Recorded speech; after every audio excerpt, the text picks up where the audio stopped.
দক্ষিণবঙ্গের ১১টি জেলাতে তাপপ্রবাহের সতর্কতা এবং যেভাবে তাপমাত্রার পারদ ক্রমশই ঊর্ধ্বমুখী হচ্ছে সেক্ষেত্রে ২২ এপ্রিল পর্যন্ত তাপপ্রবাহের সতর্কতা পশ্চিমের জেলাগুলিতে, কমলা সতর্কতা হুগলি, বর্ধমান, দুই মেদিনীপুরেও। আমরা এই নিয়েই বিস্তারিত জানবো। আমাদের সঙ্গে টেলিফোনে রয়েছেন প্রতিনিধি শাশ্বতী। কি জানা যাচ্ছে?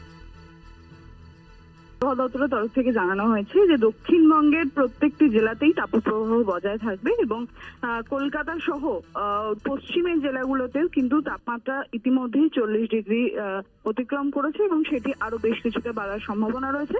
আগামীকাল থেকে কমলা সতর্কতা জারি প্রত্যেকটি জেলায়, তবে উত্তরবঙ্গে জারি থাকবে বৃষ্টি। ধন্যবাদ তোমার।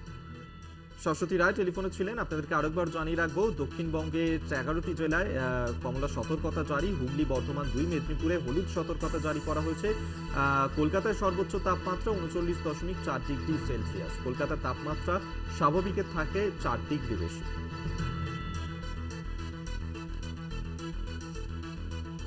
আপনাদেরকে আরেকবার জানিয়ে রাখবো, আপাতত বৃষ্টির সম্ভাবনা থাকছে না দক্ষিণবঙ্গে এবং যেভাবে তীব্র দাবদাহ চলছে সেক্ষেত্রে উত্তরবঙ্গের ৫ জেলায় বৃষ্টি হলেও দক্ষিণবঙ্গে আপাতত বৃষ্টির কোনো সম্ভাবনা থাকছে না। সেক্ষেত্রে কমলা সতর্কতা, হলুদ সতর্কতা জারি করা হয়েছে বেশ কয়েকটি জেলায়। শহর কলকাতার সর্বোচ্চ তাপমাত্রা ৩৯.৪ ডিগ্রি সেলসিয়াস।